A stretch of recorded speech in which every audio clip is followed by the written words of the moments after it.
Hello, everyone. Welcome to the Spiritual American. My name is Dr. Ann O'Hare, and I'm your host. Today, we will be talking about humility, not humiliation, humility. And we're going to, as usual, we're going to take a little deep dive into what is humility, what is behind it, and then also look at some kind of spiritual solutions or spiritual laws that we can incorporate into our lives to help us remove some of the negative aspects that we're experiencing, maybe humiliation in this case, or some maybe ideas that we have about humility that might not be correct. So, what is humility? So I grew up in a Christian background, and humility or humbleness, humble or humility, kind of had the connotation of being poor or unfortunate or having to be subservient or being abused. So it has that kind of a connotation. But humility in spirituality, humility actually is strength. One example I'm thinking of is Gandhi. Gandhi's an example, right? What was the thing about Gandhi? He had no force, right? It was no violence, nonviolence. Martin Luther King, nonviolence. So humility, one aspect of humility is that I'm not using force. So does that mean that I'm letting myself get destroyed or something like? No. What it means is that I'm not forcing myself onto a situation. So sometimes we confuse humility with humiliation, and there's a reason for that. I'm going to talk about that in a minute. But with humility, the way it actually is when someone is humble, they're actually quite strong and they're maintaining their dignity. And I wrote something down here that says, when you tell the truth, you maintain your dignity. So telling the truth restores your dignity. And maybe we've had situations like that, even as children, maybe I'm lying and stuff like that. And my parents were saying, just tell the truth, just tell the truth. Why are we saying that? Is it saying just tell the truth so that I can make fun of you or make you feel bad because you made a mistake? No, there's no humiliation there. Telling the truth actually restores your self respect. But what does this have to do with humility? So I have an example of something that happened to try to give an example of this of humility, but also we call in the meditation that I practice, Raj Yoga meditation, we say that we have like 8 powers. There's 8 spiritual powers. One of the powers is accommodation. So this example that I'm going to be giving is about humility and also about accommodation. So I was at work and we were doing meditation in my office because at lunchtime we were doing meditation because I also teach meditation. So we're in my office and a bunch of the nurses were in my office having meditation and the lights are low and the music is playing and so forth. And at that moment, one of the clerks came in. I work in a clinic, right? One of the clerks came in and started talking really loud and talking about how she was taking care of this patient and this happened and that happened and she had to call him 3 times and whatever. And I remember at that moment, I was like, what am I supposed to do? So, but a couple of things happened. I realized that the other people in the room were watching me to see what I was going to do. So that kind of helped. And I was trying to figure out what to do, and I decided just to be very silent. So one of the things I could have done was yell at her for interrupting the class, right? Now that wouldn't have been wrong, right? It would not have been wrong to do that. I could have not yell at her, but I could have said, "Hey, you're interrupting the class." There's nothing wrong with that. But I didn't do that. I said, "Let me be quiet and see what I can do without doing that." Because she was obviously upset. So I'm listening to her, and as I get very silent inside myself, go very silent inside myself. And then I actually kind of heard in a way like what she needed. I kind of got the sense that she wanted to be validated, that all she wanted was appreciation. So I said, "Wow, I'm so glad that you came into the room and I'm so glad that you told me this. Thank you so much for taking care of the patient. You did such a great job and I really appreciate it. Thank you so much." And then she said, okay, bye. And then she left. So what happened there? There was a couple of things there. It was humble in the sense that I wasn't forcing. I held back my correction or making her wrong or something like that. And I just stayed quiet. And then I was actually able to help, you know? So one of the aspects of humility is not forcing like a correction or forcing something in the moment that maybe you don't need to. This is subtle because she wouldn't, if I would have said, you're interrupting here, please leave, she would not have gotten her need met, right? I have another example.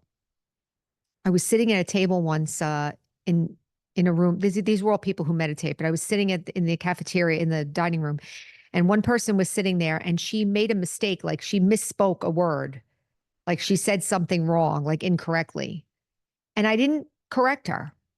And I thought to myself, I grew up in a house that if you said a word wrong, you would immediately get corrected. You would instantly get corrected. And so I didn't say anything. And I just let her go on. And then a few minutes later, she said, well, wait a minute. I said that before and you didn't tell me I said it wrong. And I didn't say anything. And she goes, why didn't you tell me? And then she goes, well, I guess you're right. You're right. What happened there? It was like, I didn't want my wish not to hurt her feelings was greater than my need to correct her.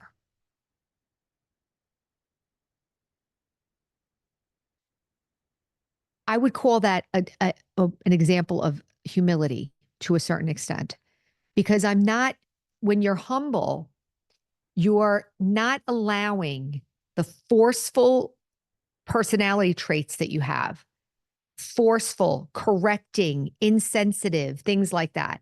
You're not allowing them to come up. So you're being quiet and maybe you have a chance to help or something like that, or at least be quiet, like you're not making it worse, In that situation, you're not adding to a situation, but you're also not allowing your negative traits to come up. That's humble. Also, if other people are acting inappropriately, like that lady just said a wrong word, that wasn't a big deal. But what if somebody's screaming in your face?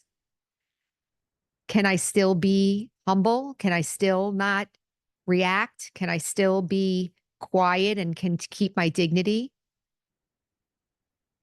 Maybe give them what they need because doesn't matter to me. Maybe they want to hear that they're right. Okay, you're right. You're right.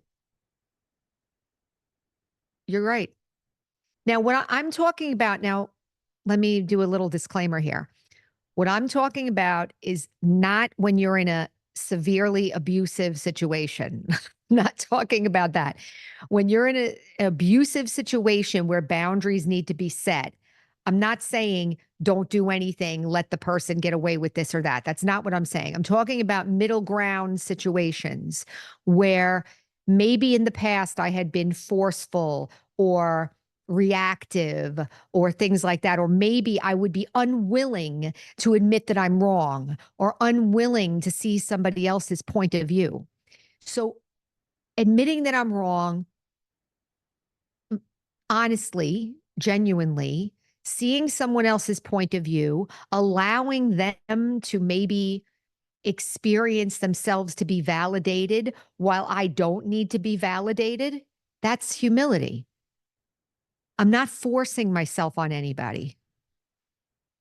I know it seems subtle, but it's very powerful, mainly for me, because in those moments, I'm not expressing those, I'm going to call them negative, forceful negative traits. So,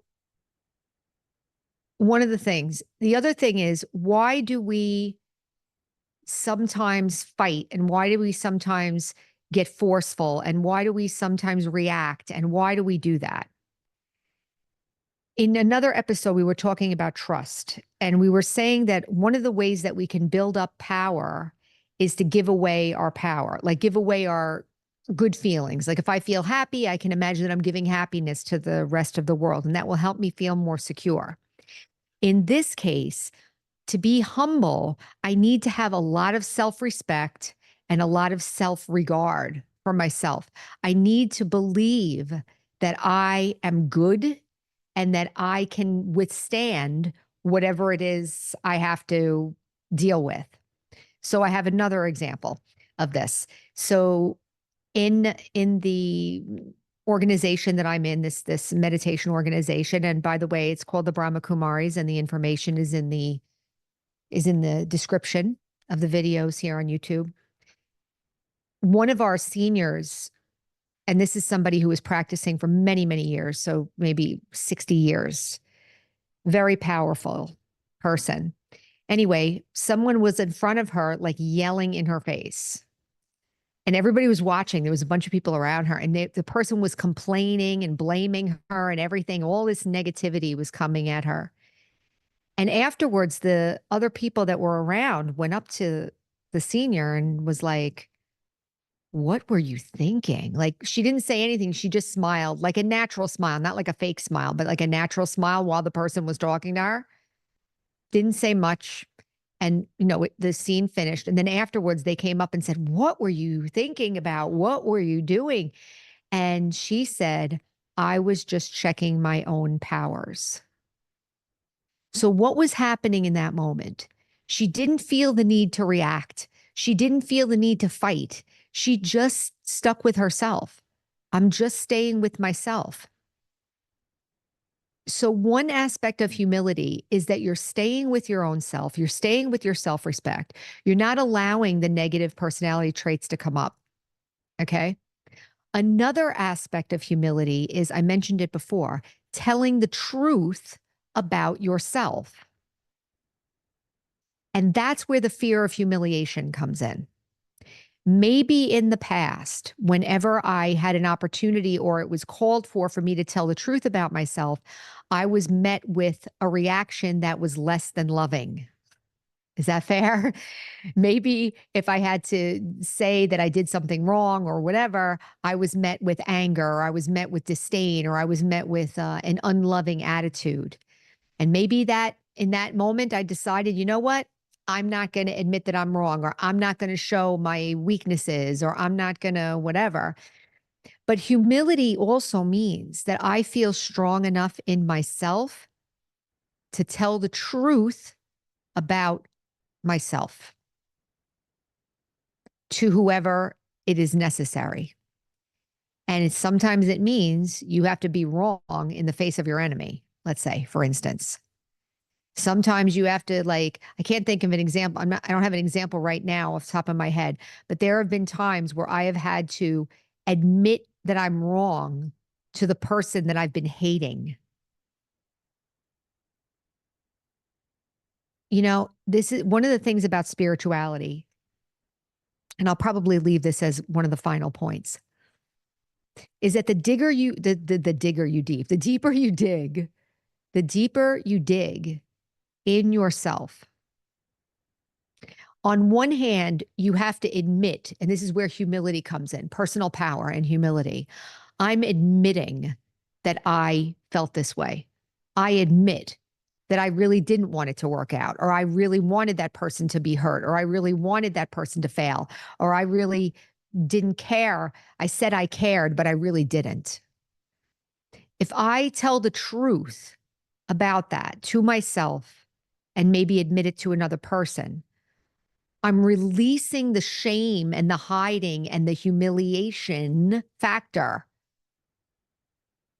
If I keep holding on to it or hiding it, and we all do this, I would imagine we all do this to some degree in one area or another.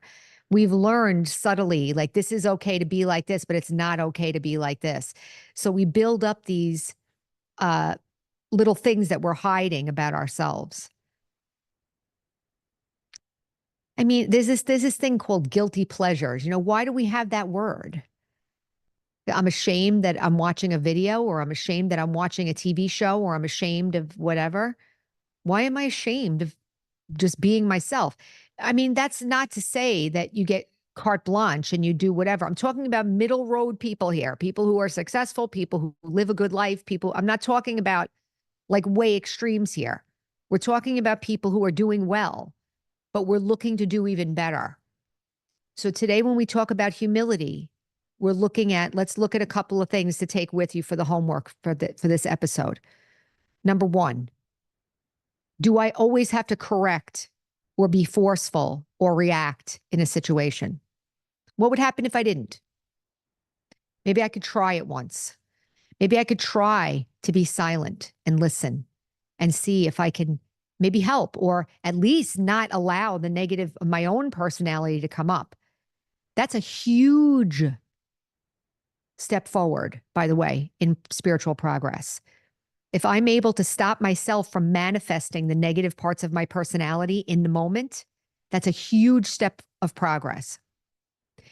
Second thing is, when it's time for me to tell the truth about myself, can I take a chance and just tell the truth no matter what happens? I mean, we've seen it. There's been movies. I can think of movies. I can think of situations where somebody has done something really bad. And again, I'm not talking about we're not people who do things really bad. But why am I still hiding? What's so bad that I have to not tell the truth about this? Oh, I wasn't really doing that. I was doing this or whatever, because something inside says that's acceptable and that's not. Why is it like that? Whatever. I created that world inside my head. This is acceptable and this isn't. What is that? That's not real. But when the moment, it's like a kid, like, I didn't take a cookie. I didn't take a cookie. Why are you lying? I saw you taking it. I have the videotape. Let's play the videotape. I saw you. So we're only hiding from ourselves. So humility also means that I'm willing to tell the truth at the cost of maybe feeling humiliated. But we fear humiliation. But the truth is, when you tell the truth, you're free. Try it. Try it one day. When you find yourself hiding a little bit, like that feeling like you don't want somebody to know or whatever, try to share it or show it or be open about it and free yourself. So I'm hoping that this talk is a little bit different from humility. Like you're thinking about it now differently. Humility actually is self-power. You're in control of yourself. You're in control of your personality. You're in control of your behavior. And you're also not afraid to tell the truth about who you are truly at any moment. That's humility. And that's a very good example for others also. It makes you seem generous and truthful and powerful. And this is how we want to be, right? So think about that this week. Is there an area where I can maybe not allow negativity, and then also maybe I can tell the truth and really take a chance and see, am I going to be humiliated or is something else going to happen? You'll see, you will be free. And that thing that was holding inside, that thing that was holding tight because it was afraid, will release. It's like the weight will be lifted. So think about that this week and see if you can make a small difference. Small change makes a big difference, especially if it comes from a discernment, from an awareness that you get. We're looking at yourself, and then you make a change. That's when it's going to make the most difference. So until next time, remember the slogan for this podcast is heal, empower, and serve. Every time we make a difference in ourselves, we're helping everybody around us, and that's the service. So take care until next time. Bye-bye.